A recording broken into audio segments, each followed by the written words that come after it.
Nalita ako ng gising kanina kaya anong oras na rin ako nakaalis ng bahay. Nag-tricycle na lang pala ako papunta sa sakayan ng jeep. Medyo late na rin kasi ako nakatulog kagabi kaya feeling ko kulang ako sa tulog.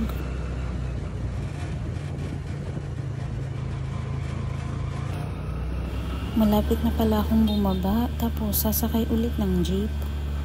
Puno at siksikan na pala yung nasakyan kong jeep pero ang sabi ng konduktor kulang pa raw ng 4. Hindi na pala muna ako nag-in kasi late na rin naman na.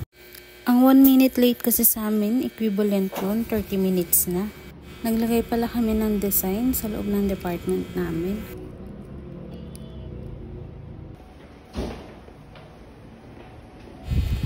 Lunch break na kaya lalabas pala ako nito para bumili ng ulam.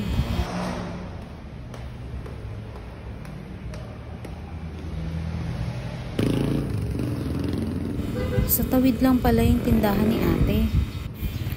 Ang daming ulam ngayon ni ate, nahihirapan ako pumili.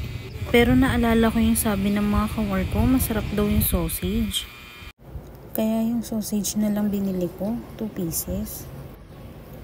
Pabalik na ako sa office, sa pantry na lang kakain. Nakauwi na pala ako from work. Hinuhugasan ko na lang yung mga gulay na nabili ko.